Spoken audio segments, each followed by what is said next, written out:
Hey everybody, it's Kevin from Twin Talk, and today we're going to be talking all about Transformers: Rise of the Beasts.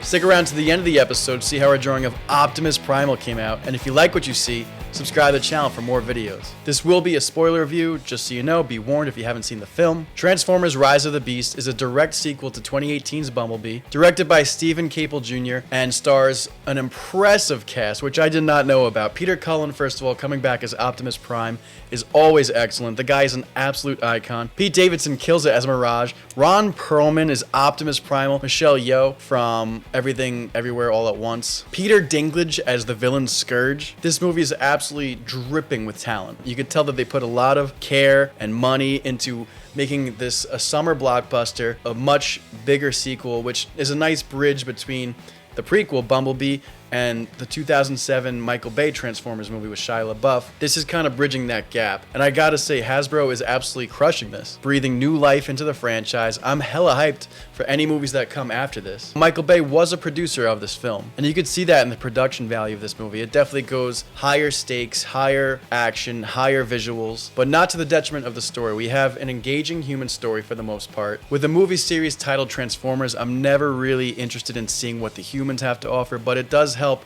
when the human aspect of the story is at least trying to do something with a plot. And these two lead characters are pretty compelling for the most part. They're capable, and they have a lot of fun moments with their roles, with like an Indiana Jones type experience. Anthony Ramos as this main character, Noah Diaz, is finally giving something more to do as a human character. The guy upgrades to this like mech suit and goes full Pacific Rim, which was a lot of fun to see in the third act of this film. His relationship with Pete Davidson, who absolutely crushes it and knocks it out of the park as Mirage, this kind of like wild card of the Autobots, which was very fun to see his banter between this like heroic, stoic, old school, old-fashioned Optimus Prime. Peter Cullen returns as Optimus Prime, which was nice to see because he had a very minor role in the solo Bumblebee film, which is understandable, but it was nice to see the Autobots kind of have more screen time in this. Optimus is kind of dealing with this burden of being the leader. They've been on Earth stranded now, stuck for I think 7 years, since 1987. It's now 1994, which is also a lot of fun. I love the period pieces that they're playing with in these films. A lot of nostalgia, a lot of callbacks. I feel like they could have done a little more with the 90s, but they focused more on the Autobots and the Beast and the story, and it worked out very well. Optimus Prime, man, he is such a leader. He's an absolute alpha. I'll never not see an 18-wheeler and think of my boy Prime. I would follow that guy to hell and back. Peter Cullen's voice is just so masculine and warm. He's the perfect voice for a leader. He's got some amazing one-liners in this film, very badass, very inspiring, especially those moments where Bumblebee, there's a lot of deaths in this film. Bumblebee dies and Mirage dies. I felt for the team, for Optimus trying to get revenge for Bumblebee, and Noah Diaz, who's mourning the loss of this newfound relationship with Mirage, who has very, very cool powers, by the way. This like power of illusion. That was a very awesome chase scene on the bridge, which they're out of their minds if they think they're having a high-speed chase like that in Manhattan. Just gotta say, everything I could get behind,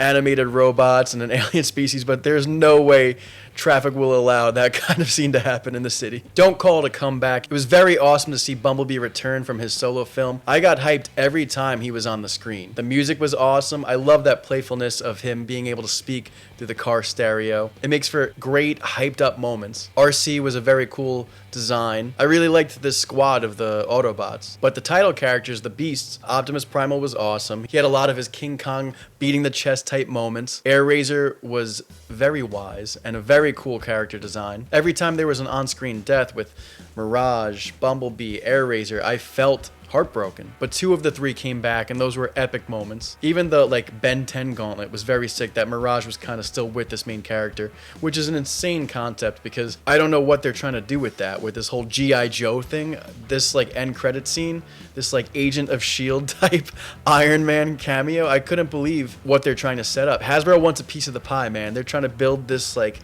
extended Marvel type universe, and I can't blame them. I'm glad that these movies are kind of peaking back up, because this was a very stale franchise with the Michael Bay movies. Overstayed their welcome, but this is resuscitating the dead body a little bit, and I'm happy to be back on board. I like that they were trying to keep the canon too, and some callbacks to the original movies, with Marky Mark getting some love. I wonder if they're going to build this thing into an Avengers Endgame type moment, with Shia LaBeouf returning, Megan Fox returning, Josh Duhamel returning. That might be interesting if they're really trying to go this balls to the wall. And it's been a while, but I want to say that Stratosphere Transformer, the old plane, wasn't he in Revenge of the Fallen? So that was a nice callback, I think. The scorpions that came through like the desert remind me of the first Transformers movie. We get a lot of similarities too, like the transwarp key. This MacGuffin was basically like their version of the Allspark. And then this villain Scourge, who was basically like, I want to say Silver Surfer for Galactus. The bigger villain was Unicron, who was like this giant planet-eating transformer. End of the world type stakes. We've seen it before, but this one,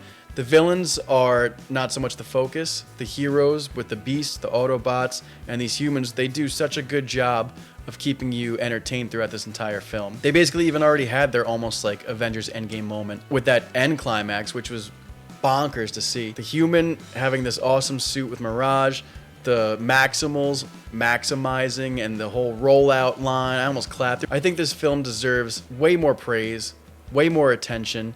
I'm very, very excited to see what comes next. A lot of cool suspenseful moments with those like villainous spiders in the caves and at the museum. Almost horror-esque. There's a little bit of everything in this film. There's non-stop action, solid humor, solid heartfelt moments, stunning visuals, great soundtrack. They had the Optimus Prime popcorn bin, $50. Wasn't willing to drop the beans on that one, but I love to see the shirts and the promotion. I love all this stuff. Summer blockbusters, this is what it should be. And obviously they want to bring G.I. Joe back into the focus as well. Those movies, from what I remember, were pretty hit or miss, but it'd be cool to see Hasbro kind of build up their properties, because why not? These were huge influences in the 80s, 90s. G.I. Joe and Transformers, come on, there's cartoons, there's toys. These were people's childhoods, and these are fans that can now pass on the torch to this new generation. So why not try it? And if they keep giving this attention to the stories, they might have the success of, say, Marvel. My favorite scene, I'm torn, because that first fight with the Autobots at the museum with Scourge, that was very fun to watch. Airazor comes in, breathing fire, looking like freaking Rodan from the Godzilla movies. But I usually hate CGI fests of a climax, but this one was so cool with a lot of clap-worthy moments. I really enjoyed my time at this film. I'm gonna give this a very high grade because it was an exceedingly satisfying sequel to Bumblebee. A nice gap for more to come, you know, because the 2007 Transformers movie, I think we're going to get to that point. If they could pull off this whole Hasbro, G.I. Joe, old meets newer characters in this Transformers universe, I think they'll do a job well done and surpass a lot of people's expectations of them. Saw the movie in IMAX 3D, had to do it. The whole theater was shaking, visuals were stunning. I can't say enough good things about this film. I had such a good time. It definitely deserves to be more in the conversation, that's for sure. What did you guys think of Transformers Rise of the Beast? Let us know in the comments below. Anyways, that about wraps up today's episode of Twin Talk. If you like this video, give it a thumbs up, comment below to join the discussion, and don't forget to subscribe to the channel for more content. We'll see you next time. Peace!